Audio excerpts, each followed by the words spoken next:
Well, welcome everyone, and thanks so much for joining us today. Let's go ahead and get started.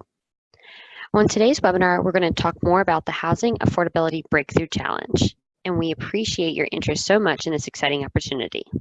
The purpose of today's webinar is to take a deeper dive into the application process. The Housing Affordability Breakthrough Challenge launched yesterday, January 15th, and the RFP is now live and can be accessed through the Apply Now button on our new website, housingbreakthrough.org.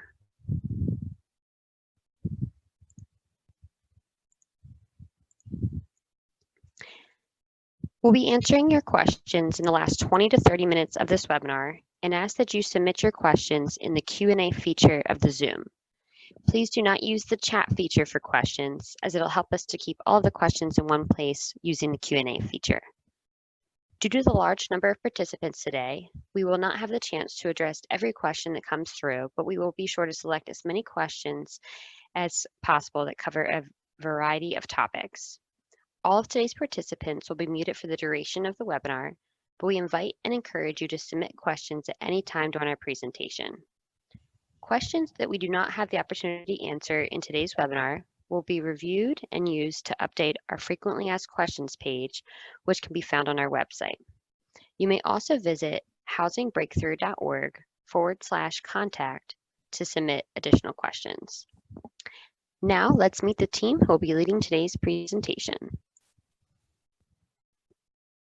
Thanks for kicking us off, Brittany. My name is Melinda Pollack, and I'm the Senior Vice President of National Initiatives at Enterprise Community Partners. It's my pleasure to be with you today as we talk in detail about the Housing Affordability Breakthrough Challenge application process. And good afternoon, everyone, and welcome. My name is Carrie Wagner, and I am a Program Director on the National Initiatives team at Enterprise Community Partners. And I'm Christy Smith, Senior Program Director for National Initiatives in this Housing Affordability Breakthrough Challenge. We're all excited to speak with you today and walk you through the round one application process. So let's take a look at our agenda for this webinar. Keep in mind, this webinar is being recorded and it will be made available through our website. First, we'll review some information covered in our first webinar, which took place on January 7th. Then we'll move on to expectations for the round one application process. We will walk through the application, including how to navigate Slide Room, the application portal. We'll talk in a bit about the review and selection process for round one, then give an overview on the timeline for rounds 2 and 3. We'll end with Q&A. We thank those of you who joined our first webinar with Wells Fargo or had the chance to listen to the recording, but we understand not everyone had that opportunity. For that reason, we thought it would be helpful to provide you with a quick recap of what was presented last week. Thanks, Christy. We continue to be impressed and excited about the level of interest in this challenge. And last week was a true testament to that. About 2,000 people from across the country joined us to learn more about this opportunity to discover innovative initiatives to create scalable housing affordability solutions in construction, financing, and resident services and support. There are 3 goals that guide the Housing Affordability Breakthrough Challenge.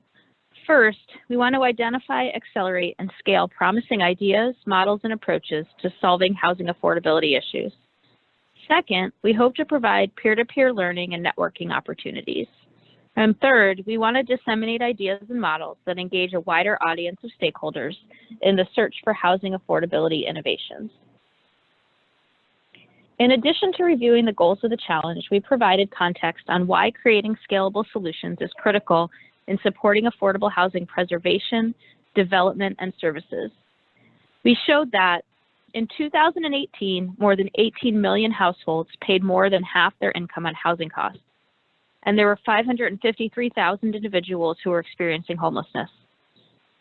Racial equity must be a part of the solution as we work to improve housing affordability, because we know that African American households are twice as likely to experience housing insecurity in the U.S. Income inequality is a root cause of housing insecurity, with housing costs growing at a much higher percentage than wages. Housing construction continues to fall short of demand.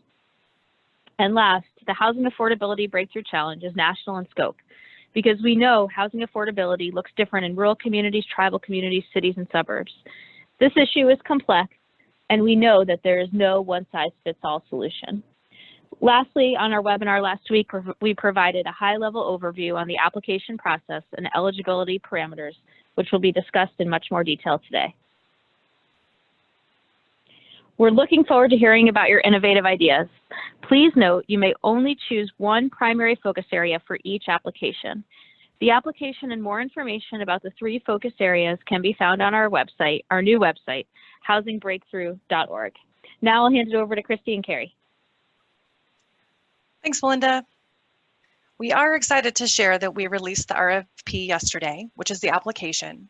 And as Melinda just mentioned, it can be accessed through the challenge website at housingbreakthrough.org. Organizations will have until February 19th to complete the application, and Enterprise will notify applicants on March 17th whether or not their proposals are selected to move on to round 2. As you are considering innovations that fit within one of the 3 focus areas, please be sure you review the eligibility requirements. If you're a nonprofit organization or a tribally designated housing entity, or TDHE, you can apply to any of the 3 focus areas as the lead applicant. If you are a for-profit entity, you are only eligible to apply to the construction focus area. Public agencies or jurisdictions are not eligible to apply as lead applicants to the challenge. We do understand that many innovations may include working with partner organizations as collaborators, such as other nonprofits, for-profits, public agencies, quasi-government agencies, housing authorities, etc. Unless they have a 501c3 designation, these entities cannot be the lead applicant, but are welcome to partner with the lead applicant in any of the 3 focus areas of the challenge. Again, more information about eligibility can be found at housingbreakthrough.org.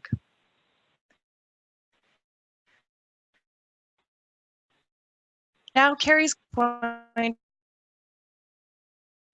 to nuts and bolts to the challenge of the application.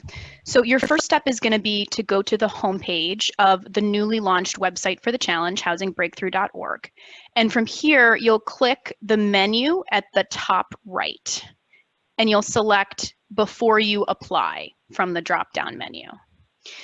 The Before You Apply page is intended to help applicants determine which focus area to apply to. You'll need to select the focus area that best fits your innovation and the eligibility requirements for the focus area.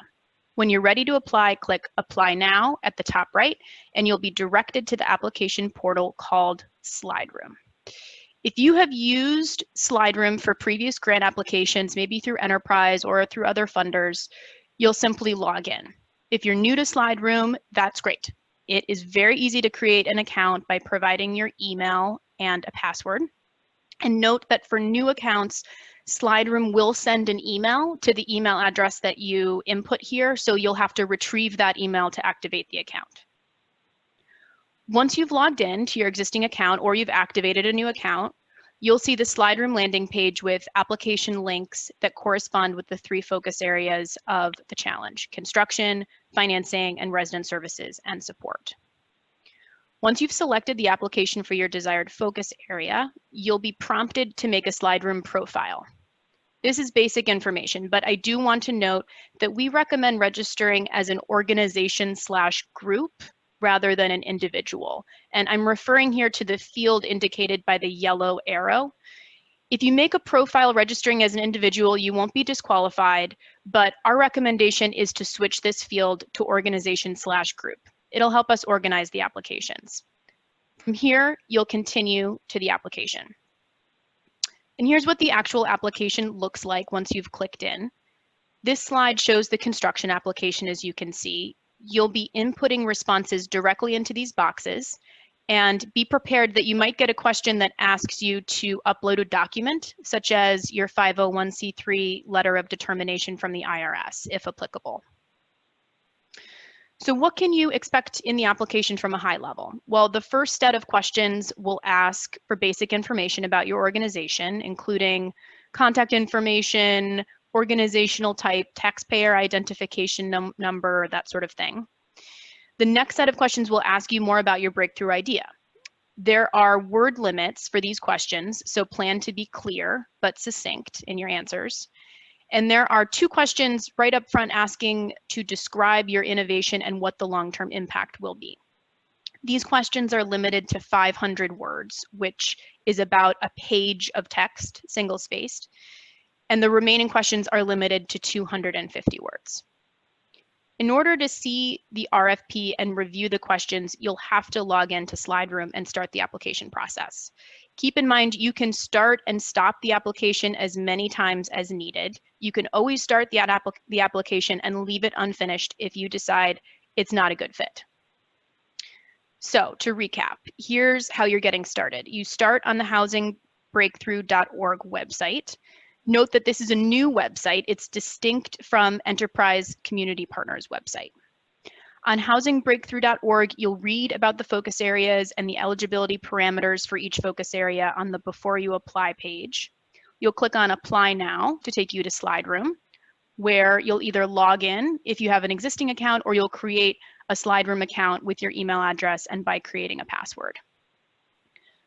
Note that once you've started the application, you can log out and log back in to complete it in multiple settings. To save yourself a few clicks, once you've started an application, you can either bookmark the SlideRoom login page for yourself, or you can click Login from the top right menu on your next visit to the site. The menu appears at the top right of every page on housingbreakthrough.org. As a reminder, please reference the opportunity statements that correspond to financing, construction, and resident services and support when completing your application, as these are the 3 pillars of the challenge. Some of you will have innovations that may fit into more than one focus area, but you'll need to choose one primary focus area that best aligns with your breakthrough idea. In the financing focus area, our opportunity statement is, how might we improve how affordable housing is financed by managing risk differently, increasing efficiency, or identifying scalable below-market sources of financing? In the construction focus area, our opportunity statement is, how might we lower costs and expedite the design and construction process so that more people can benefit from housing that is affordable, healthy, and climate resilient? In the resident services and support focus area, our opportunity statement is, how might we improve housing stability and promote personal agency through resident services and support so that individuals and families can thrive in their communities? These 3 opportunity statements should guide you to the area best aligned with your breakthrough idea. In addition to ideas that address these opportunity statements, we're looking for breakthrough ideas that address racial disparities in housing affordability and promote racial equity. We are also looking for innovations that use green building strategies, healthy building practices, and incorporate climate resilience. The RFP also asks about the use of technology and if your innovation includes any creative partnerships. You'll notice that the questions related to these criteria are not a requirement for your breakthrough idea, but innovations that address these sub-criteria will earn additional points in the scoring process. Since we expect this to be a very competitive challenge, ideas addressing these criteria will have an advantage. Here's a breakdown on the proportional importance of our primary scoring criteria and sub-criteria. Note that the primary scoring criteria account for 60% of your overall application score, and the sub-criteria account for 40%. Don't worry about digesting this fully now. You'll see this slide later in the presentation, and this information is also posted on housingbreakthrough.org. So let's talk in a little more detail about what you'll see in the application. Not surprisingly, you'll be asked to provide an overview of your idea. Additional questions will cover some details related to your idea, including the geographic footprint, population served, and potential long-term impact. We are also asking you to provide information about the local context and market conditions that help define the need for your innovation. In order to understand how your idea supports the sub-criteria elements I reviewed just a moment ago, some questions ask if and how your innovation includes approaches that address racial equity and racial disparities, as well as green building and climate resilience. There are also questions asking if your innovation includes the use of technology, and if any creative partnerships will be formed to implement your innovation. The organizational information collected is straightforward and not extensive. You'll be asked to provide your contact information, the number of employees within your organization, as well as your tax ID number, 501c3 certification if applicable, and your DUNS number. The DUNS, which stands for Data Universal Numbering System, is required in round 1 for applicants in the construction focus area. Applicants in financing and resident services and support are not required to provide a DUNS number in round 1, but just note it will be required if your innovation is selected to move on to round 2. There is more information in the application about obtaining a DUNS number if you do not have one. Thanks so much, Carrie. Racial equity and the environment are really important to enterprises' work, and it's very important for enterprise to fully understand if and how your idea approaches these objectives.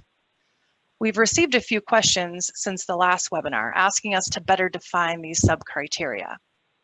When enterprise references racial equity, it's both a practice of how we engage in our work and an outcome in which race does not predict one's success in life. The two questions in the application that address racial equity are, how are racial equity principles incorporated into your idea's practices and/or development processes? And how will your breakthrough idea impact racial disparities in housing affordability? As I mentioned, enterprise places significant importance on the need for healthy, sustainable, and efficient affordable homes. So we'd like to know if and how your innovation addresses the environment. You'll be asked if your idea includes approaches to climate resilience, green building and/or healthy building practices. Similarly, we're asking if your idea will result in stronger climate resilience and promote green and/or healthy building practices. Here again is the scoring criteria our selection committees will be using as they review applications. This information, as Carrie mentioned, is also posted on our website at housingbreakthrough.org.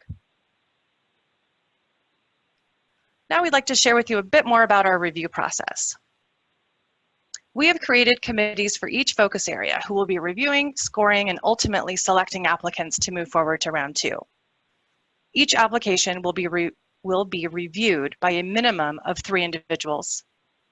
The 3 committees include a diverse group of enterprise staff representing expertise in the focus areas and a solid understanding of various markets, including urban, rural, and tribal communities from across the U.S. The 3 cross-functional selection committees will re-review the top tier of high-scoring applications and convene in person for a consensus-driven final selection of approximately 40 applications to move to round 2 of the challenge. That's a total of 40 applications across all 3 focus areas, so less than 15 per focus area. All applicants will be notified of their status on or before March 17th. At the culmination of the challenge, we'll be awarding a total of 6 winners. There will be 2 winners per focus area, so 2 winners in financing, 2 winners in the construction focus area, and 2 winners in resident services and support. Awards will include $2 million in direct grant assistance, as well as $500,000 in technical assistance. The grant period will span from the execution of the grant agreement in the summer of 2020 and go through the end of 2022. Our vision is to have a final cohort of grantees that represents a spectrum of breakthrough ideas for housing affordability. This means geographic diversity across the country, different market contexts, fresh ideas that could and should be scaled, and organizations that bring unique perspectives and varying expertise. Looking past round 1, here's a timeline for the next 2 rounds of the challenge. After the roughly 40 applicants are notified on March 17th, the round 2 RFP, or application, will be released on March 18th. Applications for round 2 will be due April 14th, with notifications made to the 15 finalists on or before May 21st. Round 3 will include a pitch day for the final 15 applicants. Pitch day will take place on June 24th and June 25th. Preparation for this event will begin May 26th, with notifications made on July 31st. I know we've just shared a lot of information with you and a lot of questions have been coming in, but we are here to help. Please visit housingbreakthrough.org if you have unanswered questions about the challenge. You can find links to webinar recordings as well as presentations. You can review the frequently asked questions on our FAQ page. And of course, you can access the application. Now let's go to Q&A. Hand it back over to Brittany if you'd like to share the first question. Sure thing. Thanks so much. So we have a lot of great questions coming through, so we're going to try to get to as many as possible today. And so we're going to start with this first one that we have. Could you please explain if the RFP that you reference is the same thing as the slide room application? Thanks. That's a great question that we've received several times. And yes, the RFP is the application. And it can be accessed through the website, through the Apply Now button, which will take you to the slide room platform. Perfect. Thank you so much, Christy. The next question we have is about affordability. Can you talk a little bit more about how we're defining affordability in this challenge? Yeah, I can take that one, Brittany. This is a great question and it's critical. And I'll say thank you to everyone who submitted their questions related to defining affordability over the past week and a half. Because of your questions, we realized the need to provide some more refined guidance on this point. So the bottom line is that we understand that affordability varies based on multiple factors, including geography and market conditions.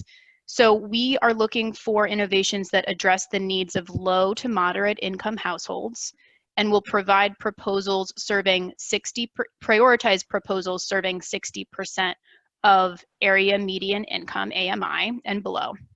At the same time, though, we'll exercise flexibility up to 80% AMI based on the nature of the idea. So for example, rental versus home ownership and the market context. We'll also consider mixed income strategies in which it's estimated that the innovation will serve a majority of households at or below 60% AMI.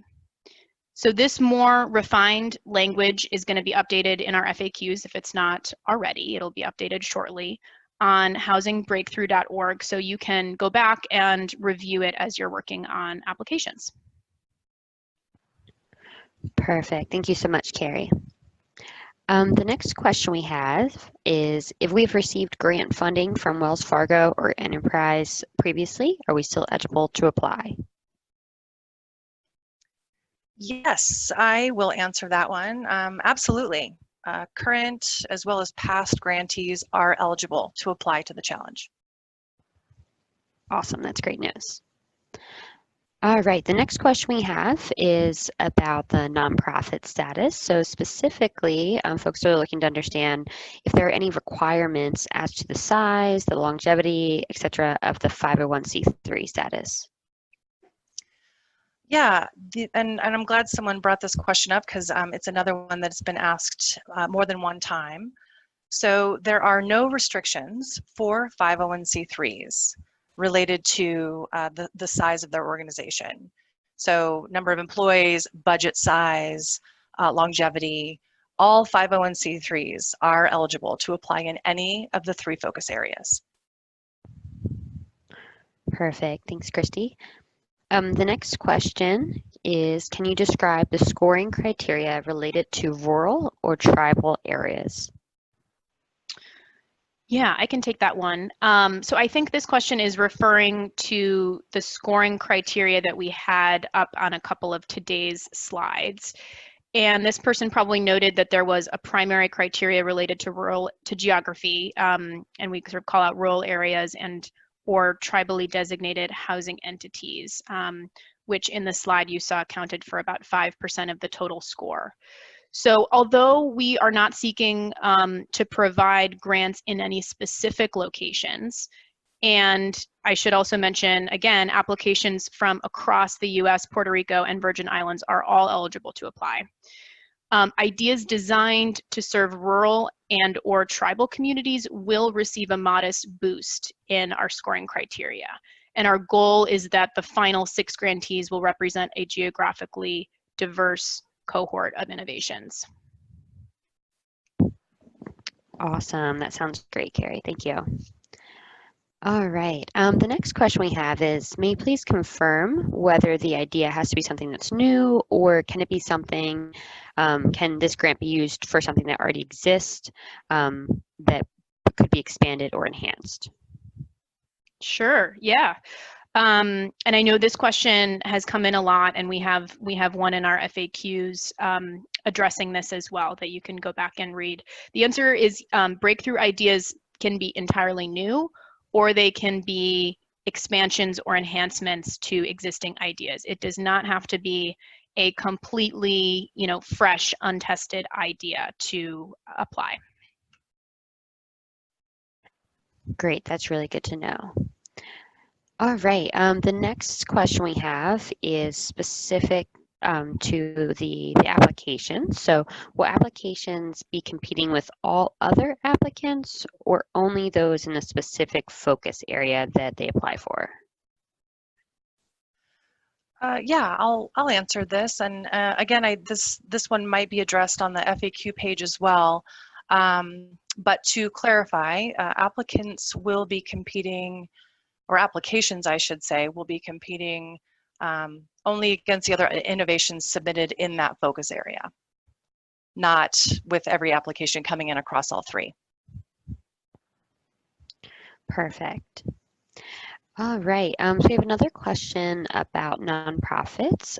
So we're asking, is a 501c3 organization where the housing authority / governmental entity is the sole member okay?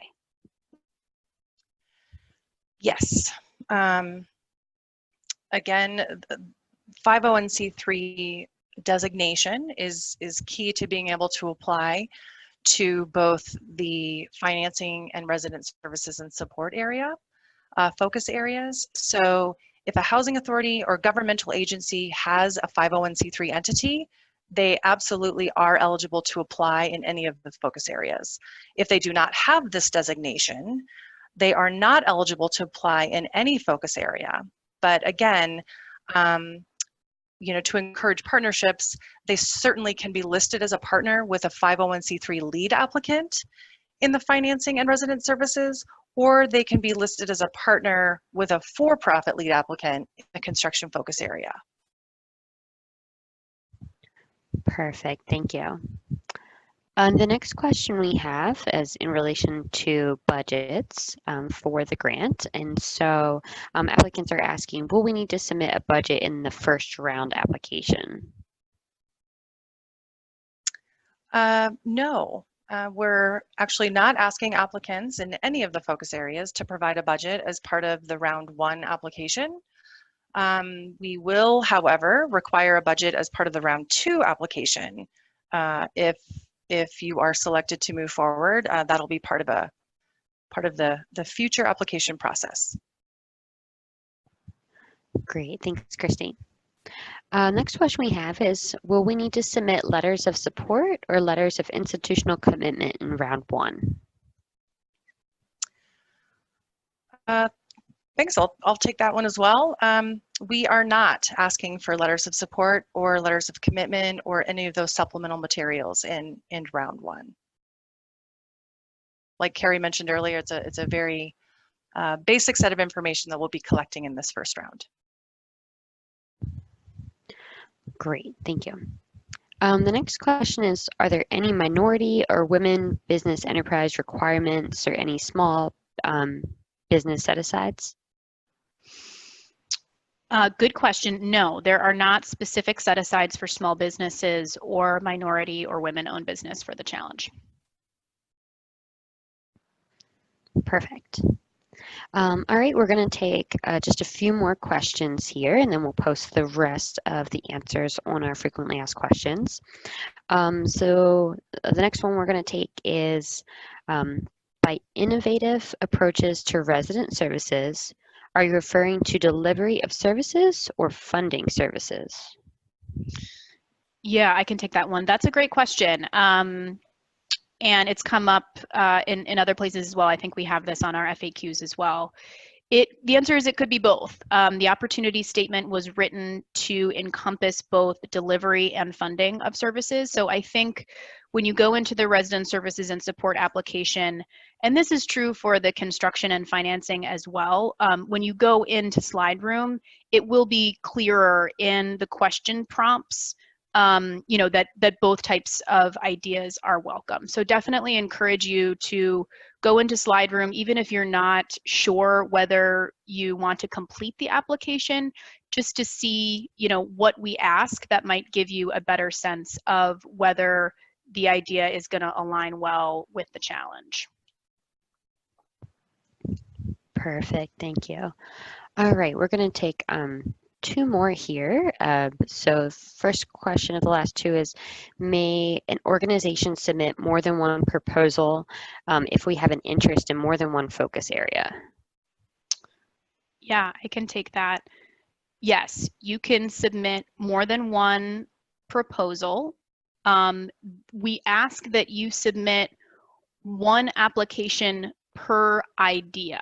So this is important if you are collaborating with other partners on an idea. You want to make sure amongst your partners only one application is going in for that idea. But as an organization, if you have multiple distinct ideas, even across the 3 focus areas, you can submit more than one application. I will say we encourage you to only submit your best idea, but you are not disqualified. We're not requiring one idea per organization. Awesome, thanks so much for clarifying that. All right, the last question we're going to get to today, and then we'll post the remainder answers on the website, is about geography. So I have a few folks asking whether or not the project idea has to focus on one of the enterprise market areas, or can it be anywhere across the U.S.?